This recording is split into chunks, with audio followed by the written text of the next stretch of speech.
las 6:37 vamos a seguir hablando de esta figura, de este coordinador contra el acoso escolar que se prevé para los centros educativos. Lo anunciaba el presidente Ángel Víctor Torres. Decía que el año pasado se detectaron 300 casos sospechosos de acoso escolar y 120 confirmados. Para hablar un poquito más, para profundizar un poco más en este asunto, ha venido también a nuestros estudios Sabrina González, que es jefa del Servicio de Psiquiatría Infanto-Juvenil del Complejo Hospitalario del Hospital Insular del Materno Infantil. Sabrina, muy buenas tardes, bienvenida. Buenas tardes, Eva. ¿Qué te parece a ti, Sabrina, esta figura del coordinador contra el acoso escolar en los centros? Bueno, todo lo que venga a sumar, o todos los recursos que estén destinados a mejorar la situación de los chicos, bienvenido sea. Esperemos que tenga un carácter fundamentalmente preventivo, ¿no? Y de promoción de la salud realmente. A mí como psiquiatra me toca ver las consecuencias del acoso y no son nada agradables. Entonces, cuanto antes se pueda frenar esa situación y antes se eviten circunstancias pues tan dañinas y tan nocivas para los chicos, pues muchísimo mejor. Queríamos hablar contigo de este asunto, Sabrina, y resulta que además hoy tenemos noticia relacionada con tu área. A ver cómo la has recibido. El consejero de Sanidad, Blas Trujillo, ha informado de la puesta en marcha de una nueva unidad de hospitalización breve infantojuvenil en el materno, precisamente. Ofrecen atención psiquiátrica continuada e intensiva a pacientes de entre 12 y 17 años con trastornos mentales agudos que no sean susceptibles de atención y tratamiento ambulatorio. Cuéntanos tú, que eres la especialista, Sabrina, esto exactamente qué es y cómo lo recibes. Bueno, a ver, lo recibimos bien porque evidentemente lo hemos ido trabajando, ¿no? Durante mucho tiempo. No es que sea una nueva unidad como tal, sino que se han hecho una serie de obras para poder mejorar las condiciones y las infraestructuras y adaptarlas a la seguridad y las necesidades que tienen los chicos, los pacientes con patología psiquiátrica. Nosotros llevamos funcionando como una unidad pues, de forma extraoficial ya unos cuantos años. Con el tema de la pandemia y el aumento de la demanda, sí que es verdad que se hacía muy necesario tener una planta, un ala especializada y dotada de las infraestructuras y del personal específico de salud mental para poder atender a esta población lo mejor posible. El servicio que dirige venía reclamando una atención así especializada desde hace tiempo. Sí, desde hace tiempo llevamos intentando pues, que no se trate a los niños y a los adolescentes como adultos en miniatura, sino que se atienda a su especificidad. Y por ello pues, necesitamos un espacio independiente. Es una unidad cerrada, evidentemente atendemos chicos con una serie de dificultades y una serie de patologías que ponen en riesgo muchas veces su vida o incluso la integridad de otras personas, y necesitamos contar con esos elementos de seguridad. Hemos empezado hablando del acoso escolar, por supuesto seguro que tiene consecuencias, como estás contando, psiquiátricas también. ¿Cuáles son las principales patologías con las que te encuentras en los niños y en los adolescentes? A ver, la patología ha ido cambiando a medida que nos hemos ido adentrando en la situación pospandémica, digamos. Ahora mismo lo que fundamentalmente estamos viendo, por una parte serían los trastornos de la conducta alimentaria y por el otro las tentativas autolíticas y la disregulación emocional con autolesiones no lesivas, no suicidas. ¿El suicidio también está entre las principales? Sí, la tentativa suicida, la tentativa autolítica, hace referencia justamente a esa conducta de daño autoinfligido con idea de muerte acompañada.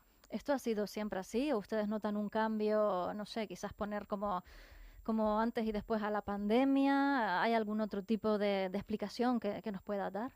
A ver, la pandemia simplemente ha destapado ciertas carencias que teníamos y también ha puesto de manifiesto una serie de problemas internos, pues tanto de la sociedad como de las familias a nivel particular. Entonces, ha supuesto un incremento de los factores de riesgo que tienen que ver y están en la base de la presentación de distintas patologías. Entonces, a partir de la pandemia sí que hemos visto un incremento bastante importante de la patología. Nosotros hemos multiplicado por 3 la demanda, tanto de los ingresos hospitalarios como de las consultas a nivel ambulatorio. Yo no sé, Sabrina, si hoy en día con Internet, con los móviles, con las pantallas, estamos en una sociedad cada vez en la que los niños y los adolescentes, que antes quizás socializaban más, jugaban más entre ellos, ahora no lo sé si se da cierto aislamiento, que eso contribuye también a tener alguna patología mental.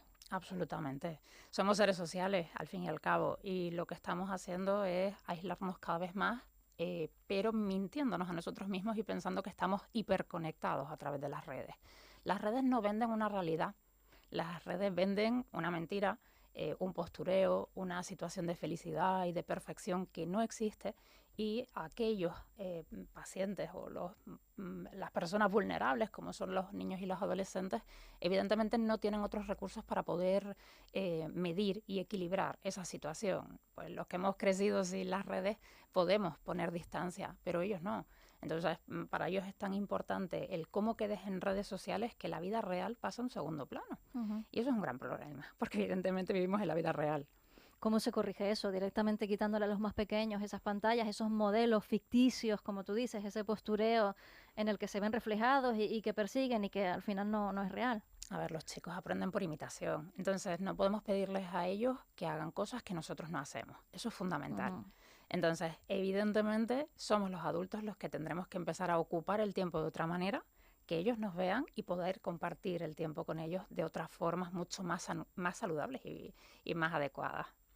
¿Qué recomendarías, Sabrina, a los padres, a las madres que tengan hijos pequeños, adolescentes, para, bueno, en fin, no llegar a esta situación, o si ya han llegado, para que se resuelva de la mejor manera posible?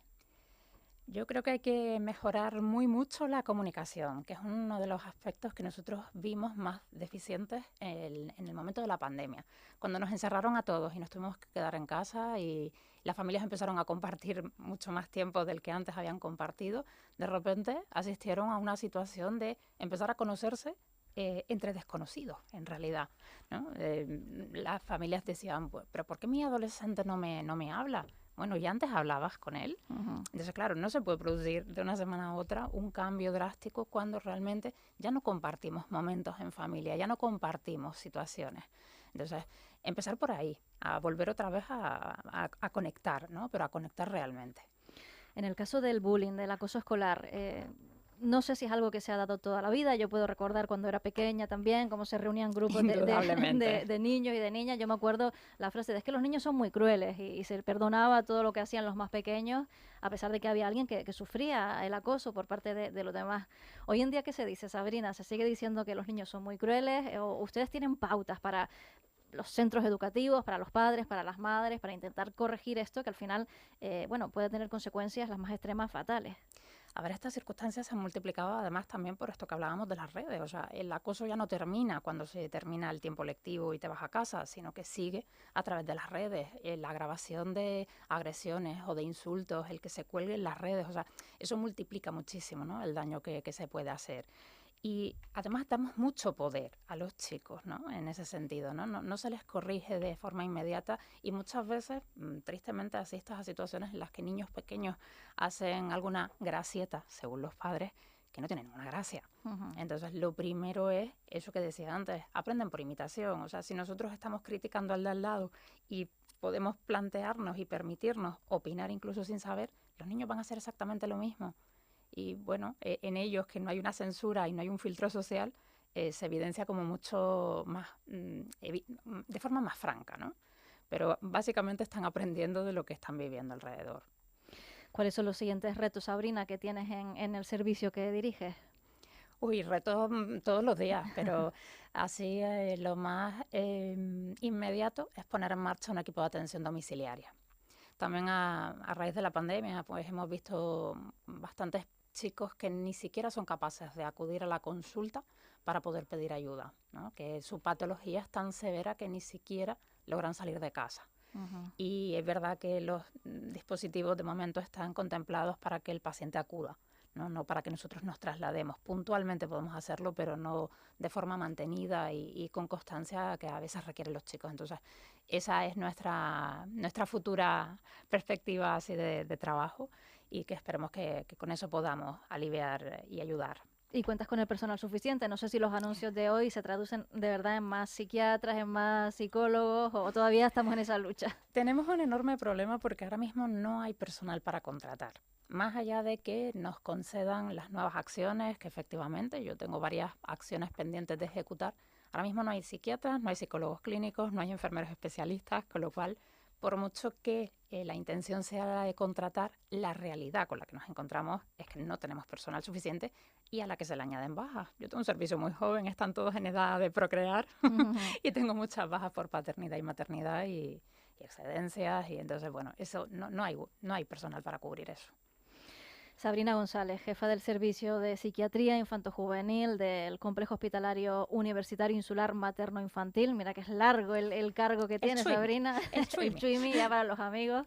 Muchísimas gracias por venir a los estudios de Canarias Radio y mucha suerte, que la labor que desempeñas es muy importante. Muchísimas gracias por dar visibilidad a todos estos asuntos.